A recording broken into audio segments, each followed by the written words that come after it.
wow. It is just devastating to see those images coming out of Los Angeles, those wildfires, ripping through communities. Yeah. And it's hard to even like wrap your head around how big this is. Yeah, it's a lot. We're looking at maybe over 10,000 structures gone. Right. And the amount of money, I mean, we're exceeding maybe $20 billion in insured losses. Wow. I mean, like, I can't even fathom, like, what $20 billion even looks like. Well, I think, one way to think about it is just the impact that financial hit will have on, California's already really struggling insurance market. Right. I mean, we might see, insurance premiums just skyrocket for everyone in the state, not just the folks who are directly, affected by the fires. Right. And I mean, even, there's a chance that some companies might just pull out of California entirely. Oh, wow. Making it just about impossible for people to get coverage. Yeah. So, I mean, it's a real crisis kind of brewing there. Yeah. But beyond the dollars and cents, when we talk about 10,000 structures, right, we're talking about, families. Yeah. Live stories. Absolutely. And that's exactly why we wanted to do this deep dive for you. Yeah. You guys sent us a whole stack of stuff, CL fire reports, news articles, even social media posts. And it's clear you want to understand not just, the raw numbers, right, but the real human impact of these fires. Yeah, absolutely. And we're going to focus on the two biggest ones, which are the Palisades and the Eaton fires, which are really just causing havoc. Yes, in different areas. Yes. And those CL fire reports that you sent, they give us a pretty sobering, look at what's happening right now. Okay. We're looking at nearly 100 active wildfires across the state. Wow. A massive area, burning. Jeez. The Palisades fire alone has already consumed over 21,000 acres. Yeah. And it's only 8% contained. Oh, wow. And the Eaton fire is right there with it, almost 14,000 acres, with a mere 3% containment. Yeah. I mean, these fires are enormous. They are big. And from what I understand, they don't seem to be going out anytime soon. No. Especially with that CL fire seasonal outlook. Predicting above normal temperatures and below normal rainfall through February. Yeah. I mean, it's not good. Not good news for the firefighters on the ground, no. No. It's just, these hot, dry conditions are just wildfire fuel. Yeah. And what makes it worse is that they're also predicting an increased risk. Oh, no. Of what are called offshore wind events. Oh. Which is basically, strong winds blowing from the land out towards the ocean. Oh, yeah. Those winds act like, a giant bellows just pushing the fire further and faster, making containment near impossible. So we've got massive fires. We've got the weather working against us. Yes. And this isn't even peak fire season yet. Right. But what's really throwing me off is the CL fire report that says, the total acreage burned this year is actually a bit below the 5-year average. But we have so many fires going on. Yeah, that is one of the interesting things about this year. It seems like, we're getting more fires popping up, but maybe individually. Yeah. They're not burning as large an area as we've seen in the past. Okay. It could be that, the firefighting tactics are getting more effective at containing these fires early on. Yeah. But, even 1 acre burned is too many. Right. When you think about the people whose lives are being upended by this. Yeah, and that's what really jumps out at me from these news articles. Yeah. You can just see the sheer panic and chaos. Over 150,000 residents evacuated just from the Palisades fire. Oh, my God. Another 166,000 people on standby ready to flee at a moment's notice. Jeez. Like, imagine that. I know. Not knowing if you'll even have a home to go back to. It's just unimaginable. And, it's happening to people from all walks of life. Yeah. Families in, modest neighborhoods. Yeah. Folks living in the shadow of the Getty Center. Celebrities with their multi-million-dollar homes in Malibu. Right. I mean, no one is immune to this. Right. And that AP article you sent really brought those individual stories to life. Yeah. I was really struck by that account of Bridget Berg's family. Yeah. They lost their entire home in Altadena, but managed to find this tiny little piece of petrified wood in the ashes. Wow. Family heirloom passed down for generations. It was almost symbolic, isn't it? Yeah. Finding this tiny piece of their past amidst all this devastation. Yeah. It speaks to the resilience of the human spirit. Yeah. The determination to hold on to something, anything. Yeah. Even in the face of such loss. Absolutely. And then there's Annie Yeager, who also lost her home. Oh, gosh. And what really got me was that her neighborhood was about to celebrate its 100th anniversary. Wow. And now you know all those plans, the history, it's all just gone up in smoke. Oh, gosh. But she did find a little bit of hope. Yeah. In the fact that their front porch somehow survived. Oh, wow. And she sees it as a starting point, a foundation to rebuild on. That's a powerful image. It is. You know, even in those darkest moments, Yeah. people are looking for those little glimmers of light. Yeah. The symbols of hope to cling to. It makes you really appreciate, the strength of the human spirit. Yeah. But even with that spirit, it's clear from some of these social media updates that firefighters are facing some serious challenges on the ground. Yeah. I read one update that mentioned something about dry fire hydrants, which seems like a pretty major problem. Well, that's terrifying. When you're trying to fight a fire. I mean, to be battling those infernos and then you find out you don't have access to the water you desperately need. Right. That's scary. And this isn't an isolated incident. Governor Newsom has launched an investigation into this. Oh, wow.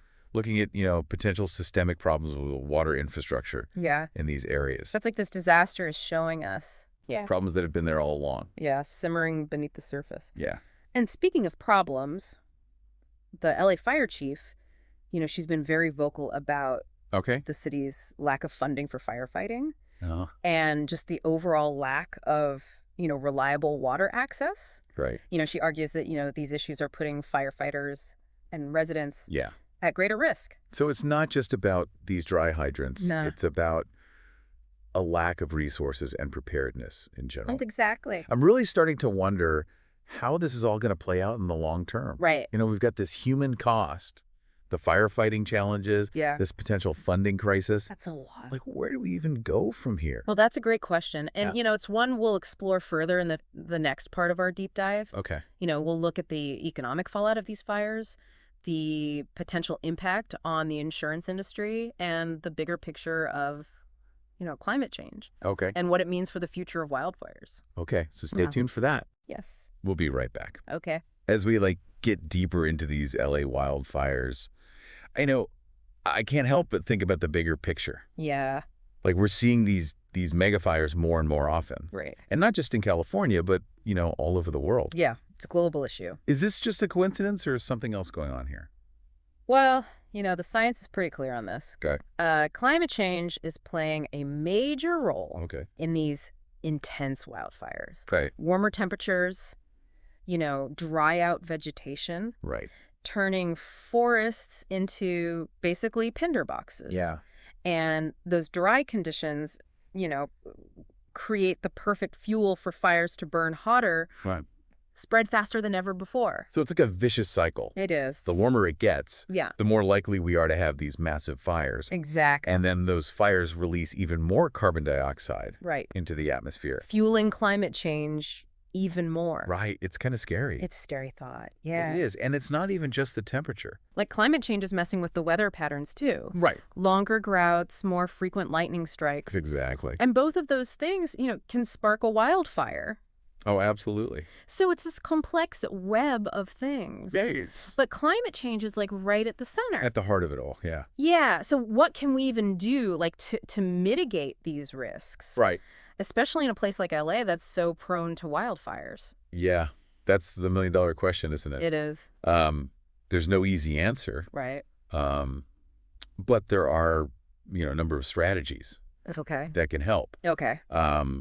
For example, better forest management can make a big difference. Okay. Imagine if we focused on, clearing out dead brush. Right. Creating fire breaks. Yeah.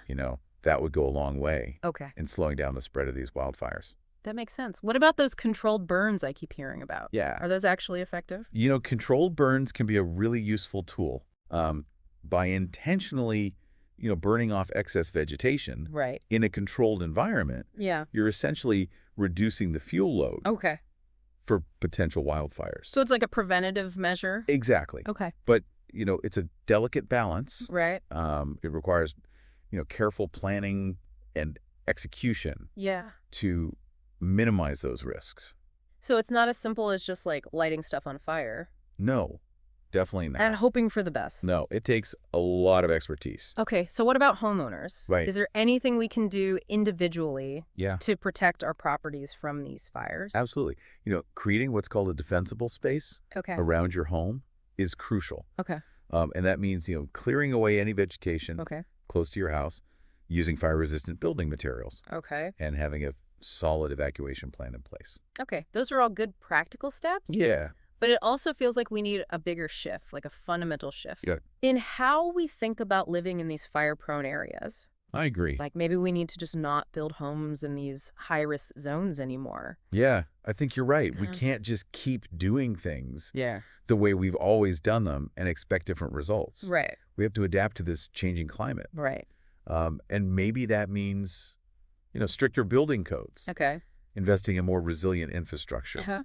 Or even, considering planned retreats from areas that are just becoming too dangerous to inhabit. So it's like individual actions, community preparedness, and then bigger policy changes. It's a multi-pronged approach, yeah. It sounds like a lot. It is a massive undertaking. Yeah. And we can't forget about the financial and insurance parts of this. Right, of course. Because we were talking earlier about how California is already in the middle of an insurance crisis. Yeah. So how are these fires going to affect that? Well, imagine you're an insurance company, right? Okay. You're already dealing with the increasing cost of natural disasters. And then these mega fires hit potentially, billions of dollars in claims. Yeah. I mean, it's a nightmare scenario. Yeah. We're likely going to see, insurance premiums go way up. Right. Making it even more expensive to insure homes in those fire-prone areas. And what does that mean for homeowners? Well, some might find it impossible to afford coverage. Right. Especially in those high-risk areas. Yeah.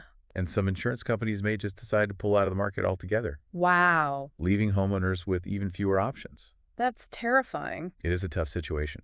Is there anything homeowners can do to protect themselves financially in this kind of environment? It's always a good idea to review your insurance policies regularly. Okay. Especially in a situation like this. Okay. Make sure you have adequate coverage for wildfire damage. Okay. Explore options for, wildfire mitigation. Yeah. Which could potentially lower your premiums. Okay. But honestly, even with those measures, a lot of homeowners are facing a really tough road ahead. It seems like we're at a point where the costs of climate change are becoming impossible to ignore. I think you're right. Like these fires are a wake-up call. They are. It's happening now. It's not some distant threat. Yeah. And it's affecting our lives. Absolutely. Our wallets. In our wallets, yeah. So we've covered a lot, the science behind these fires. Yeah. The human stories, the economic and insurance stuff. Right. It's a lot. But now I want to bring it back to you, the listener. Yes. What are your key takeaways from all of this? Yeah. What stood out to you? What resonates with you the most? What questions does this raise for you about how we prepare for and respond to these kinds of events in the future? Because this is a complex issue with no easy answers. No. But by understanding all these different parts of this crisis, we can at least start having more informed conversations about how to create a more resilient future. Exactly. So before we went to our little break there, we were talking about the huge impact these fires are having. Yeah, it's a lot. And not just on people's lives, but like on the whole system. Yeah. Everything's connected. Insurance, climate change. I mean, it can feel pretty overwhelming. It really can. We've gone through a lot. Yeah, we have. We talked about the CL fire data. Yeah. We heard those heartbreaking stories from people who've lost everything. Right. The challenges that firefighters are facing. Yeah. The economic and insurance fallout. And let's be honest, it's going to affect all of us. Yeah, it will in some way. Yeah, in some way. And we asked you, the listener, to think about what stands out to you from all this information. What really made you think? Right. Because we're not just trying to present facts here. We're trying to have a conversation. A conversation that includes you. Exactly. So what questions did all this raise for you? Yeah, like how do we move forward? We can't just sit here feeling overwhelmed, right? We got to do something. We need to think about solutions. Yeah. How to build a more resilient future. Exactly. And that's where I think it gets really interesting because it's easy to just feel powerless. Right. When you're looking at these massive wildfires. Yeah. But the truth is there are things we can do. Oh, yeah. It's not just about waiting for, the government or someone else to fix it. No. It starts with each of us. I completely agree. You know, like those individual actions we talked about. Yeah. Creating defensible space around your home. Right. Like that's something you can actually control. Absolutely. Something you can go do right now to protect yourself and your property. Exactly. Take action. Right. And then, you know, on a community level, we can push for better forest management practices, support our firefighters, hold our elected officials accountable for making sure we're prepared for these kinds of events. Exactly. Hold their feet to the fire, so to speak. And that brings us back to climate change. Right. The big one. Because if we're honest with ourselves, this isn't just about wildfires. They're bigger than. This is about how we're living on this planet, how we're consuming resources, and how we prepare for a future where these types of disasters are going to become more and more common. Unfortunately. Yeah. And that's where I think we need a real, like, shift in mindset. Yeah. You know, we can't keep looking at these things as isolated incidents. Right. We got to see the connections. Right. You know, understand that our actions have consequences. Yeah. That we all have this responsibility. Yeah. To try to, you know, lessen these risks.